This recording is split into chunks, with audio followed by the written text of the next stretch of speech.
Coucou tout le monde, c'est comment? J'espère que ça va bien. Moi également, je me porte très bien. J'espère que vous allez très bien. Aujourd'hui, j'ai décidé de faire une vidéo pour parler de la valise de maternité. Donc, on va parler des essentiels. Qu'est-ce qu'il faut pour la valise de maternité, que ce soit pour le bébé, que ce soit pour la maman. Ayant déjà une expérience, donc je sais ce qui est important, ce qui n'est pas important.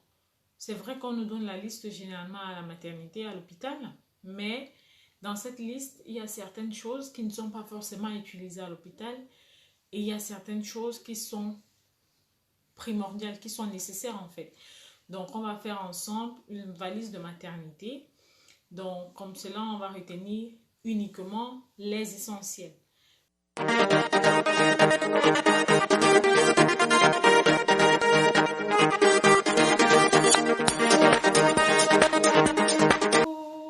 Donc, nous allons tout simplement commencer par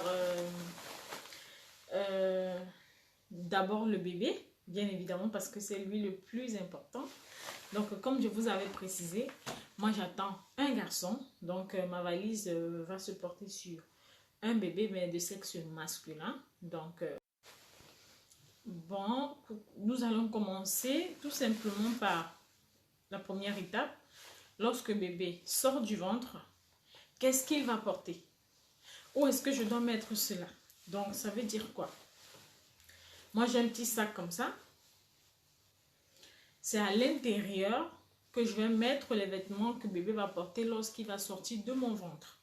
Donc, ça veut dire quoi? Ne mettez pas tout dans la même valise. Tout simplement pourquoi? Parce que la valise, elle sera dans votre chambre. Et vous n'accouchez pas dans la même chambre. Vous accouchez dans la salle d'accouchement. Et lorsque vous partez dans la salle d'accouchement, il faudrait que vous ayez avec vous les vêtements que bébé va porter lorsqu'il va sortir de votre ventre. Donc, c'est pour cela qu'il est primordial de mettre ces vêtements à la base dans un petit sac et vous allez partir avec. Comme ça, dès que bébé sort du ventre, vous donnez tout simplement à la sage-femme qui va aller habiller le bébé. Donc, elle sait que voici les vêtements que bébé va porter. Si vous mettez tout dans la valise et que vous oubliez, quand vous serez en salle d'accouchement, quand vous allez accoucher, elle va vous demander où sont les vêtements. Le temps de réfléchir que hey, c'est dans ma valise. Vous allez envoyer peut-être votre mari ou je sais pas, votre mère ou votre soeur qui ira, mais ne sachant pas quoi exactement. Ou peut-être, imaginez qu'elle n'était pas là le jour où vous avez fait la valise. Vous lui dites que non, c'est un ensemble de telle couleur et tout. Le temps qu'elle fouille le vêtement, l'enfant lui prend froid. Donc, c'est pour cela qu'il faut déjà mettre ça dans un petit sac, que ce soit un sac que vous voulez, quoi. Vous mettez tout simplement. J'ai juste ça. Un body qui est trop mimi. La couleur verte qui symbolise la pureté, la nature. Avec ceci, un petit body. C'est taille, c'est 1 mois, 52-55 cm. Donc, l'hôpital m'a fait comprendre que l'enfant aura probablement 50 cm à la naissance. Donc, c'est pour cela que j'ai pris directement 1 mois 52-55. Il ne faudra pas qu'il soit aussi trop comprimé. Donc, il faudrait qu'il soit à l'aise dans le vêtement. Donc, j'ai pris ça, complété de mélanger de ça. Donc, ceci. Une paire de chaussettes. Un bonnet, bien évidemment. C'est vrai que eux ils donnent directement le bonnet à la naissance, là, leur bonnet là, mais vous pouvez changer dès qu'il arrive dans votre chambre. Et un petit, moi j'appelle ça pull, hein. Ils ont un nom, les gilets, voilà, un gilet. Donc, c'est ça, c'est tout ça. Moi je mets dans ce sac. Et c'est bon. Pour moi, la première étape, elle est terminée. Je la mets d'abord de côté. Parce que je ne peux pas la mettre dans la valise, sinon elle sera au fond. Donc, je la mets à côté et elle sera tout en haut de la valise. Comme ça, dès lors que je pars dans la salle d'accouchement, j'ouvre la valise, je la prends et je suis partie. Voilà. Maintenant, on va passer au reste des vêtements que bébé va porter les jours de mon séjour à l'hôpital. En gros, ça veut dire quoi? Quand on accouche par voie basse, normalement, généralement, c'est 3 jours, sans compter le jour d'accouchement. Donc, ça veut dire qu'en gros, en tout, ça fait 4 jours à la maternité. Donc, il me faut 3 ensembles. 3 vêtements, si je peux dire. 1, 2, 3. Parce que le jour où il va naître, que j'accouche, j'ai déjà le vêtement que je viens de mettre dans le sac. Donc, il faut 3 autres vêtements pour les autres 3 jours. Donc, j'ai 3 ensembles. Je ne vais pas vous montrer tout en détail, hein, parce que c'est... Il y a ça, un petit body avec un petit pyjama. J'ai pris des pyjamas en coton. J'ai pas pris des pyjamas en laine parce que bébé va naître au mois de juin. Donc, ça veut dire que ce sera déjà en été. Peut-être fin mai, peut-être début juin. Donc, ce sera déjà en été. Donc, il fera déjà chaud. Je peux pas prendre... Il n'y a pas un autre style de body également. Donc, soit vous prenez ce qui est en coton. Ça veut dire que c'est plus léger. Généralement, c'est fait pour l'été. C'est fermé, certes. C'est fermé au niveau des pieds. Donc, ça fait chaussette une fois. Tout simplement parce que qu'il fasse chaud, bébé, lui, quand il naît, il n'aura pas chaud comme nous. Parce que lui, il vient de découvrir ce monde, donc il aura un peu froid. Donc forcément, c'est pour ça qu'il faut prendre un body long manche.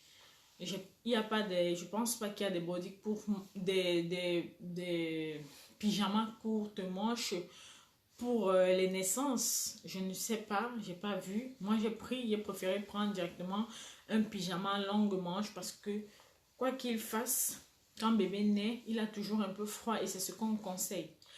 En hiver, on prend généralement des pyjamas en laine. En été, on prend des pyjamas en coton parce que c'est plus fluide, ça ne colle pas trop, ça permet que l'enfant respire. Et ne prenez pas les 0 mois, sauf si votre enfant sera peut-être prématuré ou trop petit. Voilà un ensemble que je mets dans ma valise. Je vais vous montrer la valise à la fin. Un autre ensemble, un complet. Ça, c'est un complet. Donc, ça fait 2. Deuxième ensemble.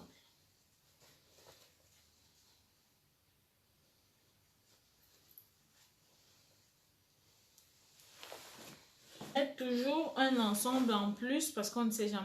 Bébé peut faire extrêmement caca. Ou on ne sait jamais, vous pouvez arriver, vous croyez que vous allez accoucher par voie basse alors qu'on vous fait peut-être une césarienne ou quelque chose arrive lors de votre séjour à l'hôpital et on vous dit non, vous allez passer une journée de plus pour ne pas être coincé, toujours mettre un vêtement à côté. Donc, un autre bonnet, en plus du bonnet que j'avais mis, j'ai mis un autre bonnet, on ne sait jamais. 3 bavoirs de bébé, j'ai mis 3. Moi, je compte allaiter. Donc, j'ai mis 3 en cas où peut-être il y a un problème avec mon allaitement et que le bébé doit prendre le biberon pour nettoyer lors des régurgitations. Donc, j'ai pris 3 bavoirs de chaussettes. En cas où. Une tétine. Et maintenant, les vêtements de sortie de bébé, qui est la 3e étape. Donc moi j'ai pris juste ça, un petit pantalon simple.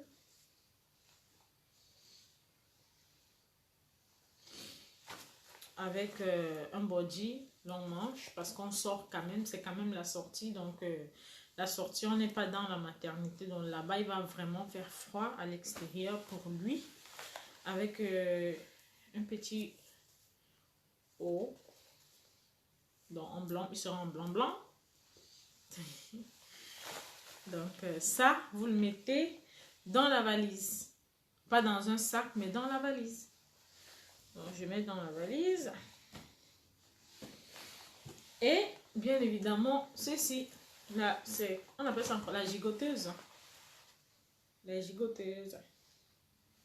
Je sais pas si je vais, sincèrement, je sais pas si je vais utiliser ça parce que vu que ça sera un peu en été, je sais pas si je vais utiliser. Peut-être je vais lui remettre le gilet. Je mets ce vêtement avec le gilet de la naissance là, tout simplement. Peut-être à l'hôpital on va m'exiger une gigoteuse. Donc je sais pas si c'est gigoteuse qu'on appelle ça, c'est ça. c'est pour le froid. Donc, je vais mettre ça. On ne sait jamais. J'ai aussi ceci. Ça, c'est quand il naît, on appelle ça quoi encore? J'ai ma liste, la liste qu'on remet à l'hôpital généralement. Donc, j'ai regardé. C'est vrai que je regarde pas trop parce que je connais déjà. Donc, je pense que c'est ça qu'on appelle brassière, non? C'est non là, je sais pas si c'est ça qu'on appelle plutôt la gigoteuse, je sais pas trop, mais c'est pour ça que je vous montre en même temps pour que vous voyez. Si je confonds au niveau des noms, vous pouvez me rattraper ou bien savoir ce que je suis en train de dire. Donc ceci, ça c'est pour l'été. Je sais plus comment on appelle ça. C'est la gigoteuse, non? Moi j'oublie. Bon. C'est pour l'été, vous voyez, c'est courte manche. Généralement quand l'enfant naît, on met l'enfant à l'intérieur. Mais je ne sais pas si on va utiliser ça parce que ce sera l'été. Je pense que pour moi, c'est parmi les choses importantes. Parce qu'il ne faudrait pas que si on me demande ça à l'hôpital, que je dise non, je croyais. Donc, il y a des trucs qui sont très importants qu'il faudrait les mettre. Ils ont mis dans la liste en plus les couches. Mais sincèrement, les couches, ils ont les couches là-bas. Alors, un thermostat pour bébé. Certes, ils en ont, sincèrement, hein, ils en ont des thermostats là-bas aussi. Deux petits, on appelle ça comment? J'ai des pertes de mémoire, sincèrement. Vous allez comprendre, vous avez compris. Deux petits nounous, je vais dire nounous, pour bébé. Donc, pour mettre dans son petit lit à la maternité. Donc, j'ai pris aussi. Maintenant, on va passer aux affaires de maman. J'ai fini avec bébé. Je vous ai montré les essentiels. Vous avez vu tout simplement les essentiels. Le plus important déjà, c'est mes serviettes hygiéniques. Donc, qu'est-ce que je vais porter? J'ai pris ici la marque Pente, Tena, la marque Tena. Je ne sais pas si c'est visible. Comme un caleçon directement, ça vous permet d'être plus à l'aise. Donc, je ne sais pas si vous voyez la photo là. C'est comme un caleçon directement qui vient avec la serviette hygiénique à l'intérieur. Vous êtes plus à l'aise, vous la portez tout simplement. Dès qu'elle est remplie, vous la changez. Alors que, mais j'ai quand même prévu aussi les slips jetables. Voilà ça. Mais ensuite, maintenant, ma trousse de toilette. Donc, dans cette trousse, il y a tout à l'intérieur. Il y a tout. Il y a ma crème de toilette que j'ai mis là. Ma crème pour me oindre. Il y a un gel intime que j'ai mis là. Un antitranspirant que j'ai mis là. Une brosse à dents. Une pâte dentifrice. Donc, un savon. Mon savon gommant. Il faut quand même enlever les impuretés. Quand vous accouchez, il y a le masque de grossesse, noirci. Regardez comment j'ai noirci tout ça. J'ai noirci, donc il faut gommer le visage pour enlever toutes ces impuretés. Donc pour moi, ça commence le premier jour. Hein. Il y a aussi ça. C'est un gommage du visage et tout, donc en même temps comme un petit soin que j'utilise. Donc pour moi, c'est ça avec un petit stick. Parce que je ne peux pas mettre de parfum. Parce que quand bébé naît, il est fragile, il ne faut pas mettre un parfum. Ma trousse de toilette qui est là. Les coussinets d'allaitement, il en faut, c'est important aussi. Coussinets, vous les mettez dans le soutien, dans le sein là. Que vous soyez à l'aise quand bébé, même si le sein pour le qui n'est pas en train de téter, le sein, ça va mouiller ça, ça va pas mouiller votre soutien. Donc je vais pas mettre toute la boîte, hein, je vais mettre quelques pantoufles que je vais porter ce jour. Et maintenant, ma petite serviette de toilette. Ce qui est important aussi, les barres de contention. Ce sont les petites chaussettes que vous portez. Généralement, quand moi j'accouche, mes pieds gonflent. Quand j'accouche, pas quand je suis enceinte, mes pieds ne gonflent pas. Mais c'est quand j'accouche que mes pieds gonflent. Donc, j'ai mes chaussettes, on appelle ça les barres de contention, que je vais utiliser. Ça permet la bonne circulation du sang parce que vous êtes sur place. Donc, vous les mettez et ça va me permettre que le sang circule bien. Les soutiens d'allaitement, n'oubliez pas que soutien d'allaitement qui s'ouvre comme ça. N'oubliez pas que ne portez surtout pas les soutiens qui ont du fer. Si vous portez les soutiens qui ont du fer, vous voyez ça, ça n'a pas de fer. Si vous portez des soutiens qui ont du fer, vous êtes terminé, vous êtes fini. Tout simplement, c'est des robes, hein, des robes qui permettent d'allaiter. Comme moi, je vais allaiter tout simplement. Ce sont des robes. J'ai pris 2 robes avec un collant, les petits hauts simples, des petits hauts comme ça que j'ai pris avec des petits collants. Donc, l'essentiel, c'est que en fait, il faut des vêtements que vous serez à l'aise à l'intérieur. Ma robe de sortie, une jolie petite robe que je mets à côté lors de la sortie parce qu'il faut quand même être présentable. C'est une simple robe, hein. Il faut être présentable tout simplement ce jour. J'ai pris une légère robe parce que ce sera déjà en été. Donc, je pense que je vous ai présenté les essentiels d'une valise de maternité. Bien évidemment, toujours votre petite boîte rose où à l'intérieur, il y aura votre carte vitale, votre mutuelle santé. Mais vous n'avez même... On demande ça généralement, mais si c'est la même maternité que vous êtes déjà enregistré et tout, ils ont déjà vos coordonnées à l'intérieur. Sauf si c'est une nouvelle maternité que là, vous allez devoir fournir cela. Donc, on demande la carte de vaccin, mes différentes échographies, tout ce que j'ai fait, mes bilans, tout de santé, c'est à l'intérieur. Donc, il faudrait partir avec parce que s'il y a un problème et que le temps qu'eux ils commencent à chercher dans leur serveur, peut-être si vous avez à votre portée, vous leur fournissez ça directement. Donc, j'aurai ça en main. Et généralement, je fais beaucoup d'hémorroïdes pendant ma grossesse. Donc, j'ai ce qu'on appelle la crème. C'est une crème c'est une crème qu'on m'avait prescrite. Donc, je la mets aussi, je ne l'ai pas apportée là, mais je vais la mettre dans ma valise, dans mon sac. Donc, je vous ai montré les essentiels d'une valise de maternité. Donc, si vous avez quelque chose à apporter en plus dans les commentaires, n'hésitez surtout pas. Si vous avez des trucs à dire, peut-être me conseiller également, n'hésitez surtout pas. Donc, on se dit à très bientôt pour une nouvelle vidéo. Bisous. Au revoir.